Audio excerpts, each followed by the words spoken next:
इमरान खान के खिलाफ Toshakhana case. Election commission आज दोपहर 2 बजे फैसला सुनाएगा।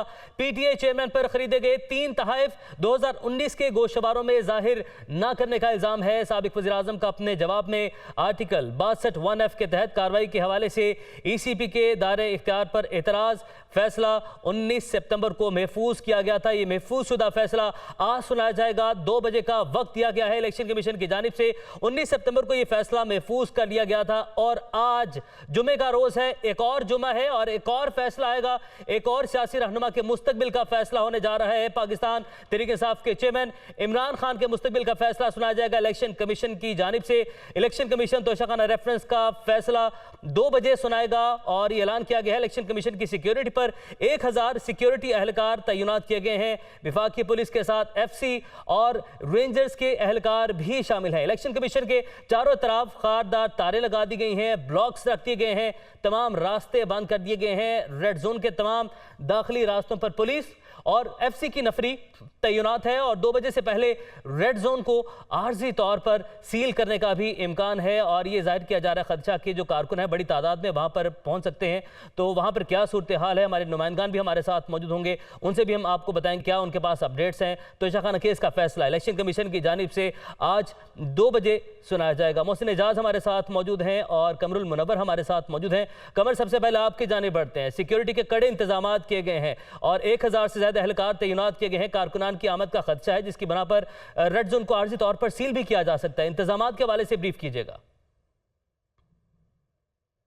जी बिल्कुल, आज 2 बजे ये फैसला सुनाया जाना है। इसी हवाले से सिक्योरिटी के इंतहाई सख्त इंतजाम करते हुए 1000 पुलिस एहलकार जो हैं उनको तैनात किया गया है रेड जोन के अंदर। ख़ास तौर पर इलेक्शन कमीशन ने तकरीबन 650 पुलिस एहलकार जो हैं वो चारों अतराफ जो है उनको तैनात किया गया है, जिसमें FC और रेंजर्स के लोग जो हैं वो भी शामिल है। गुज़श्ता रोज़ इलेक्शन कमीशन की जानिब से ख़त लिखा गया था वज़ारत दाखिला को, जिसमें इस चीज़ का खदशा ज़ाहिर किया गया था कि कल जो है फैसला 2 बजे सुनाया जाएगा तो पाकिस्तान तहरीक इंसाफ के वर्कर्स जो हैं वो यहाँ पर पहुँच सकते हैं और एक अनरेस्ट जो है वो पैदा हो सकता है। इसी वजह से सिक्योरिटी के इंतजाम जो हैं किए जाएँ, जिसके बाद ये फैसला किया गया था कि 1000 पुलिस एहलकार जो हैं वो तैनात होंगे।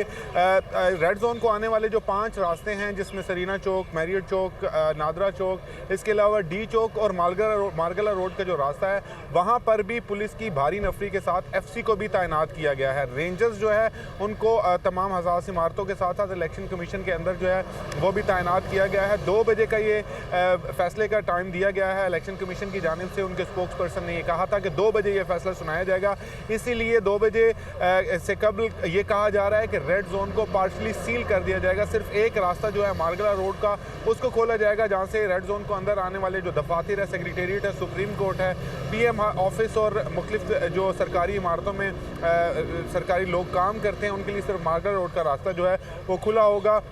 अभी तक तमाम रास्ते जो है वो खुले हुए हैं, लेकिन 2 बजे के करीब जो है इन रास्तों को बंद किया जाएगा। SSP ऑपरेशन जो है जमील ज़फ़र ख़ुद तमाम सिक्योरिटी के इंतजामात का जो वो जायज़ा ले रहे हैं। अभी कुछ ही देर पहले यहाँ पर आए और ड्यूटी को जो है वो चेक किया गया उनकी जानिब से। अब ये कहा जा रहा है कि जब 2 बजने का वक्त करीब आएगा तो उस वक्त जो दाखिली रास्ते हैं वहाँ पर खड़ी जो नफरी है वो उनको ये ऑर्डर्स दिए जाएंगे कि इन रास्तों को बंद कर दिया जाए और उसके बाद ये ब्लॉक रख के इनको बंद कर दिया जाएगा। इलेक्शन कमीशन के इर्द गिर्द ना सिर्फ नफरी तैनात की गई है बल्कि जो खारदार तारे लगाई गई हैं उससे अंदर जाने के लिए जो रास्ता है उसको भी मुकम्मल तौर पर बंद कर दिया गया है। रेड जोन के अंदर आने वालों की कड़ी निगरानी की जा रही है और उनको चेकिंग के बाद रेड जोन आने की इजाज़त दी जा रही है, जबकि इलेक्शन कमीशन के अंदर गैर मुतल्लिका अफराद जो हैं उनको अंदर जाने नहीं दिया जा रहा। इससे कबल जब ऐसे बड़े फैसले जो थे वो इलेक्शन कमीशन की जानिब से देखने में आते थे तो पाकिस्तान तहरीक इंसाफ के लीडरान जो है वो अल सुबह से ही हम देखते थे कि वो सुबह सुबह यहाँ पर पहुँच जाते थे, लेकिन आज अभी तक पाकिस्तान तहरीक इंसाफ के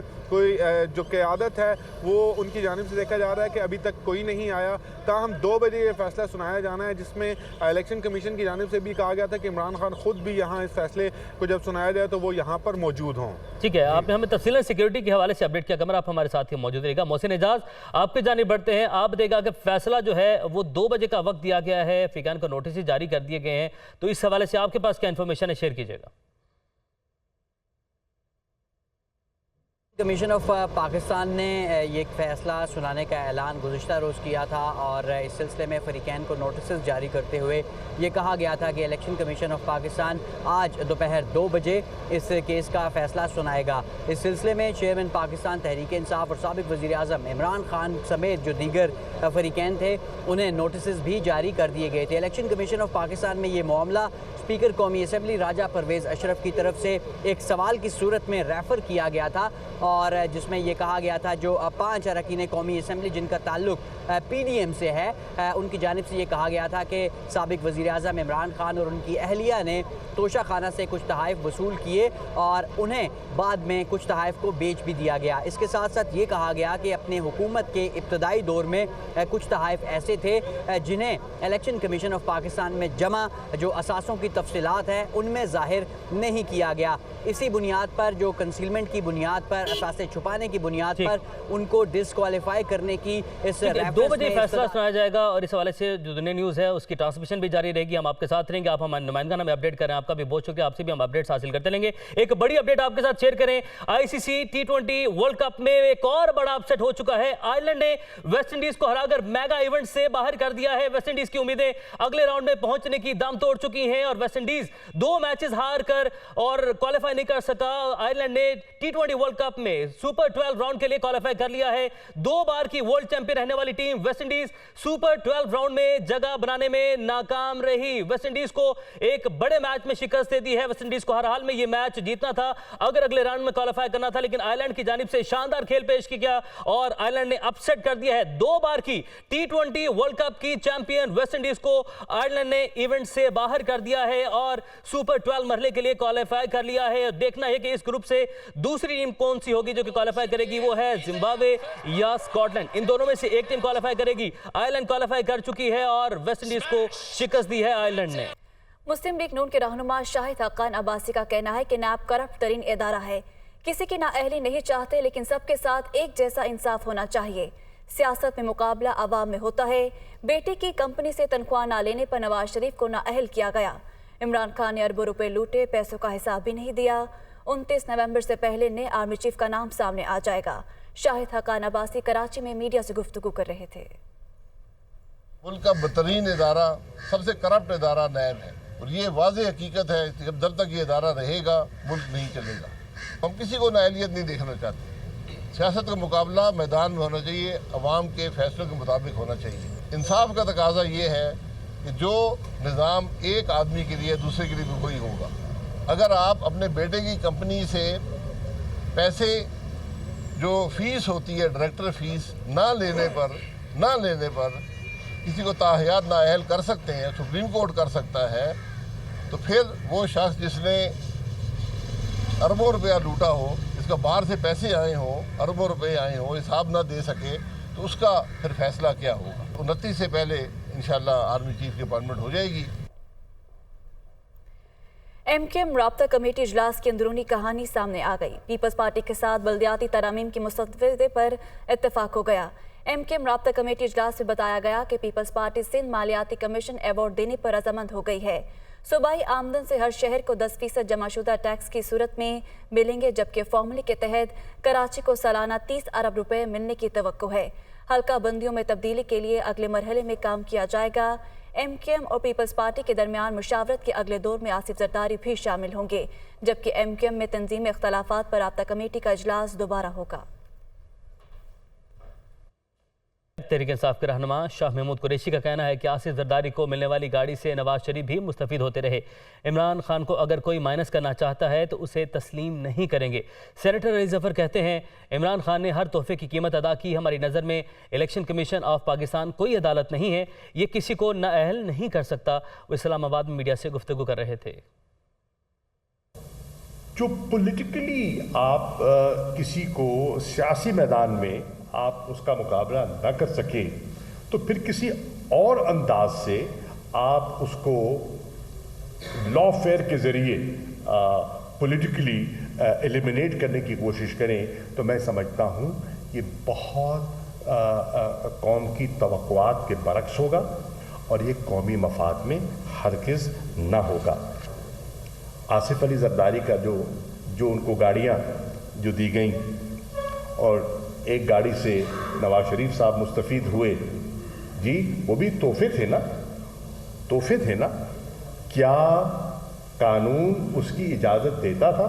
इस केस में बड़ा क्लियरली वाज़े तौर पे हम साबित कर चुके हैं कि ये किसी किस्म की इसमें कोई हमने मिस स्टेटमेंट या मिस डिक्लेरेशन नहीं की। अदालत अगर फैसला ऐसा नहीं करती तो कोई शख्स, कोई इलेक्शन कमीशन ऑफ पाकिस्तान, कोई और इंस्टीट्यूशन नाअहल करार नहीं दे सकती किसी पार्लियामेंटेरियन को। इलेक्शन कमीशन ऑफ पाकिस्तान चूँकि अदालत नहीं है, वो डिक्लेरेशन नहीं कर सकती। हर तोहाइफ की कीमत अदा की थी इमरान खान साहब ने, तो ये इल्ज़ाम नंबर 1 गलत है। T20 वर्ल्ड कप में पाकिस्तान और रवायती हरीफ भारत की टीमें 23 अक्टूबर को मेलबर्न क्रिकेट ग्राउंड में मद्दे मुकाबिल होंगी। कौमी खिलाड़ियों ने स्टेडियम में जमकर ट्रेनिंग की। शायकीन क्रिकेट कौमी टीम की जीत के लिए पुरुम्मीद है। तफसीलात जानते हैं वहां मौजूद हमारे नुमाइंदे बिलाल अकील से। जी बिलाल, आगाह कीजिएगा। जी बिल्कुल, इस वक्त मैं मेलबर्न क्रिकेट ग्राउंड के बाहर मौजूद हूं, जहां पर 23 तारीख को पाकिस्तान और रवायती हरीफ भारत एक दूसरे के मद्दे मुकाबिल होंगे। आज चूंकि पाकिस्तान टीम की प्रैक्टिस थी, तो प्रैक्टिस को देखने के लिए, अपने स्टार्स को देखने के लिए यहां पर शायकीन क्रिकेट मौजूद हैं। कुछ लाहौर से फैमिली हमारे साथ है, उनसे बात करते हैं। सर, ये बताइए कि पिछले वर्ल्ड कप में हमने बड़े मार्जिन से हराया था, इस मैच में क्या एक्सपेक्टेशंस हैं आपकी? इंशाल्लाह ताला इस दफ़ा भी हम बड़े मार्जिन से रहेंगे और आसानी से मैच जीत जाएंगे। मैम, ये बताइए कि कौन से प्लेयर से कल आपकी एक्सपेक्टेशंस है कि 23 तारीख को वो अच्छा परफॉर्म करेगा? बाबर आजम और रिजवान की बहुत अच्छी पार्टनरशिप हो गई इंशाल्लाह ताला, और शाहीन शाह आ गए हैं तो बस फिर अब इंडिया टीम भी तक स्कोर नहीं कर सकेगी। आपको कैसी एक्सपेक्टेशंस है अपनी टीम से? देखिए, एशिया कप में तो हमारे पास शाहीन अफरीदी नहीं था, फिर भी हम जीत गए। अब हमारे पास शाहीन अफरीदी है, उसका जो इन स्विंग आएगा लेफ्ट यॉर्कर, उससे रोहित शर्मा तो वैसे ही कभी भी खेल नहीं पाया, अब उसके साथ बाकी सारे प्लेयर्स भी निकल जाएंगे। जी, जो एक्सपेक्टेशंस ज़्यादातर क्राउड को हैं वो बाबर आजम, मोहम्मद रिजवान, शाहीन शाह अफरीदी से हैं, क्योंकि क्राउड का कहना है कि तीनों प्लेयर्स ऐसे हैं जो किसी भी टाइम मैच का पासा पलट सकते हैं। और जिस तरह से शाहीन शाह अफरीदी ने गुज़िश्ता वर्ल्ड कप में अपनी इन स्विंग का जादू दिखाया था, तो शायकीन क्रिकेट का कहना है कि 23 तारीख को पाकिस्तान के यही खिलाड़ी जो हैं पाकिस्तान की जीत में अहम किरदार अदा करेंगे। जी, मौसम की दुनिया में आपको खुशामदीद कहेंगे और मुल्क का मौसम कैसा है और कैसे रहने के इम्कानात जाहिर किए जा रहे हैं, उसके हवाले से आपको अपडेट करेंगे कि मुख्तलिफ शहरों का दर्जा हरारत ज़्यादा से ज़्यादा और कम से कम कितना हो सकता है।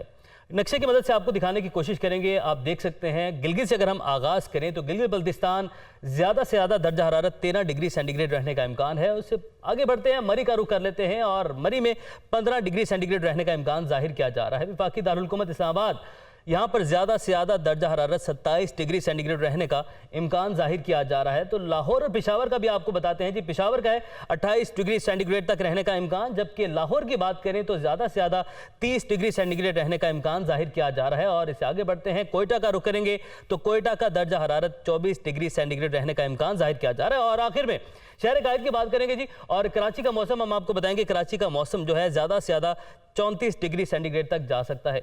मुख्तलिफ शहरों की जरा डिटेल से आपको सूरत हाल बताते हैं कि क्या वहाँ पर सूरत हाल है। और इस्लामाबाद से ही बात करेंगे, ज़्यादा से ज़्यादा 27 और कम से कम 14 डिग्री सेंटीग्रेड रहने का इम्कान जाहिर किया जा रहा है। बारिश का यहाँ पर कोई इम्कान नहीं है। एयर क्वालिटी इंडेक्स 70 तक पहुँच चुका है, इसको हम मॉडरेट कह सकते हैं। और अगर हम ह्यूमिडिटी की बात करें 54% और विंड स्पीड है 14 किलोमीटर पर आवर। इस्लामाबाद से आगे बढ़ते हैं और हम अब आपको बताएंगे लाहौर का मौसम जी। लाहौर में ज़्यादा से ज़्यादा 30 डिग्री सेंटीग्रेड और कम से कम 17 डिग्री सेंटीग्रेड रहने का इम्कान जाहिर किया जा रहा है। एयर क्वालिटी इंडेक्स फाइनली 200 से ऊपर जा चुका था, स्मोक आ चुकी थी, उससे थोड़ा नीचे आए 109 तक आ चुका है, मॉडरेट है। लेकिन आप लोगों ने मास्क का इस्तेमाल ज़रूर करना है, जो सेंसिटिव लोग हैं, जिन्हें एलर्जीज़ हैं। और नमी है 65%, हवा की रफ्तार है 18 किलोमीटर फी घंटा। आगे बढ़ते हैं, लाहौर के बाद हम बात करेंगे शहर कायद की, कराची की। और यहाँ का मौसम ज़्यादा से ज़्यादा 34 डिग्री सेंटीग्रेड और कम से कम 22 डिग्री सेंटीग्रेड रहने का इम्कान जाहिर किया जा रहा है। एयर क्वालिटी इंडेक्स AQI यहाँ पर ज़्यादा है, 177 है। और जो ह्यूमिडिटी है वो है 87%। और अगर हम हवा की रफ्तार की बात करें वो है 5 किलोमीटर पर आवर की जो हवा की रफ्तार है यहाँ पर। कराची से आगे बढ़ जाते हैं जी और पेशावर का रुख करते हैं। ज़्यादा से ज़्यादा 28 और कम से कम 14 डिग्री सेंटीग्रेड रहने का इम्कान जाहिर किया जा रहा है। AQI air quality index unhealthy 165, नमी है 56 और हवा की रफ्तार आप देख सकते हैं वो है 8 किलोमीटर फी घंटा। पेशावर के बाद अब हम रुख करेंगे आखिर में कोयटा का। ज़्यादा से ज़्यादा 24 और कम से कम यानी कि रात का जो वक्त है वहाँ पर सर्दी होगी, ठंडा मौसम होगा और एयर क्वालिटी इंडेक्स जो है वो है 72। हमेशा से कोयटा का एयर क्वालिटी इंडेक्स सबसे अच्छा रहा है और जो ह्यूमिडिटी है वो है 40%। और अगर हम हवा की रफ्तार की अगर हम बात करें तो वो है 11 किलोमीटर फी आवर। और बल्कि कोयटा के बाद हम आपको मरी का भी बता देते हैं। मरी का ज़्यादा से ज़्यादा 15 और रात वहाँ पर शदीद ठंडी हो चुकी है जी। कम से कम 3 डिग्री सेंटीग्रेड रहने का इम्कान जाहिर किया जा रहा है। एयर क्वालिटी इंडेक्स 110 है, मॉडरेट है और जो ह्यूमिडिटी है वो है 53% और हवा की जो रफ्तार है वो है 13 किलोमीटर फी घंटा। मरी के बाद हम आपको गिलगित का भी बताएंगे और ज़्यादा से ज़्यादा 13 डिग्री सेंटीग्रेड और कम से कम 7 डिग्री सेंटीग्रेड रहने का इम्कान है, यानी कि सर्दी आ नहीं रही, सर्दी यहाँ पर आ चुकी है। एयर क्वालिटी इंडेक्स है यहाँ पर आप देख सकते हैं 46%, बेहतरीन है जी, गुड है। और ह्यूमिडिटी की बात करें वो है 67% और हवा की रफ्तार की अगर हम बात करें वो आप देख सकते हैं कि 6 किलोमीटर पर आवर की रफ्तार से हवा यहाँ पर चल रही है। तो ये तो थी नाज़रीन आज की मौसम की सूरत हाल।